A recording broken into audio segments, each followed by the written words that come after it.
Witnesses they would like to call to the stand. The prosecution would like to call Demetrius Gafton to the stand.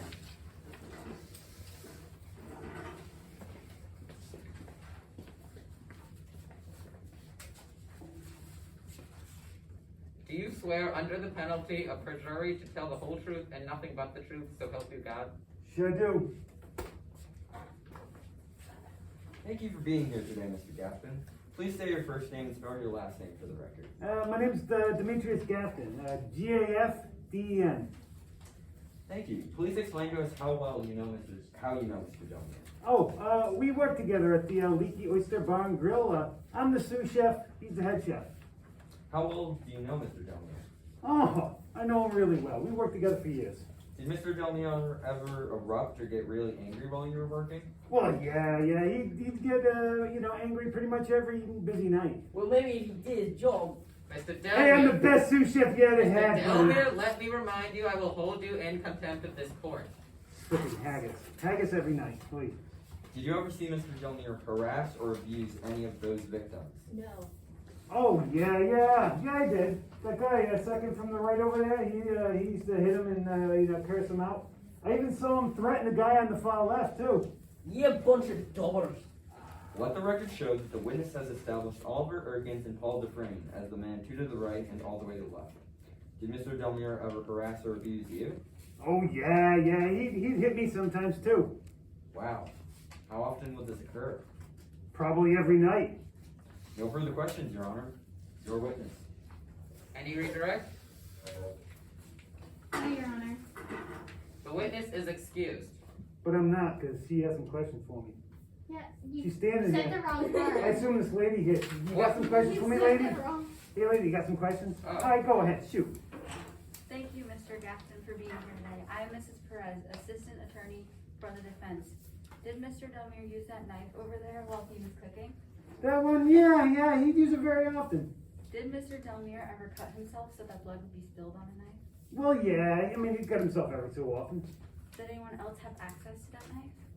Well, I suppose someone could have just, pulled it out of the drawer that's, it's kept in. No further questions, Your Honor. Any redirect? No, Your Honor. The witness is excused. Are you prepared to call your next witness? The prosecution calls Nathan Kapanek to the stand.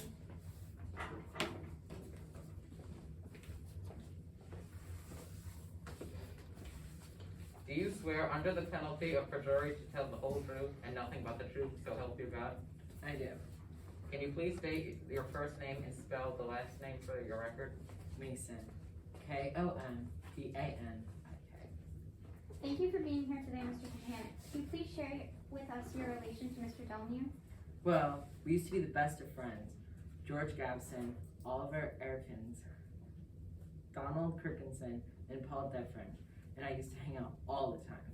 That is, until he killed them all. When was the last time you hung out with all your friends, and how did Mr. Delmere act? We went golfing probably 3 Sundays ago. George Gabson shot 3 under par, and Sebastian Delmere shot 12 over. Delmere was furious that his hook wasn't coming back.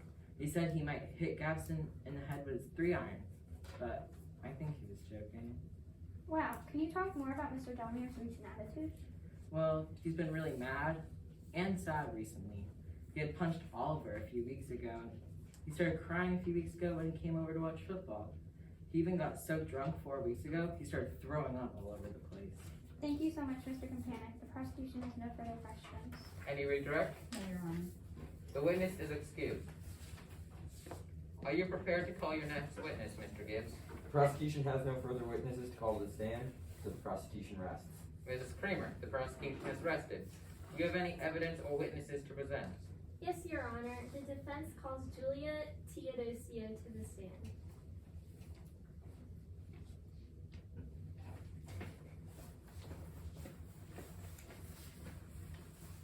Do you swear under the penalty of perjury to tell the whole truth and nothing but the truth, so help you God? I do.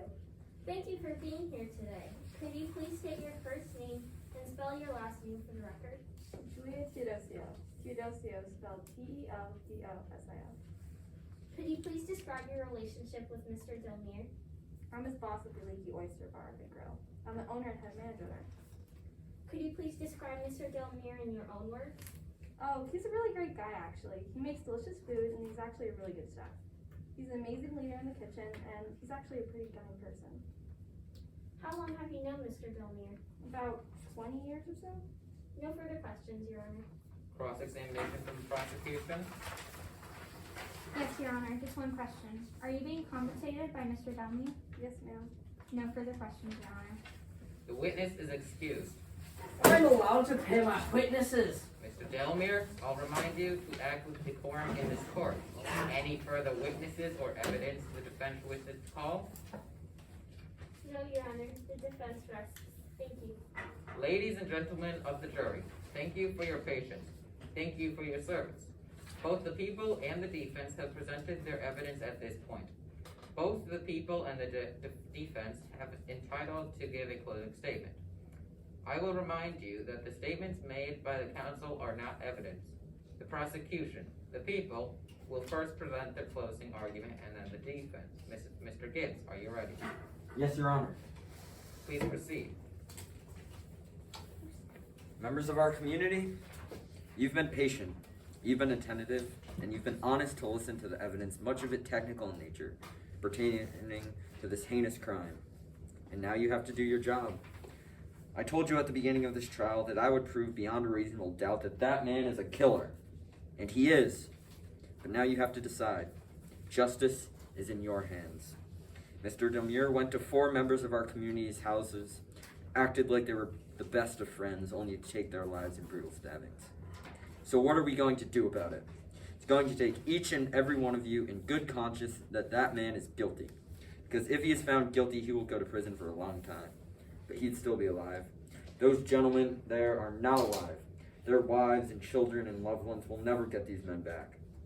So I'm going to ask you to please see that justice is done. Find that man guilty on all counts, and God will smile upon you. Thank you for your time. Thank you, Mr. Gibbs. Mrs. Kramer, do you have a closing statement? Yes, I do.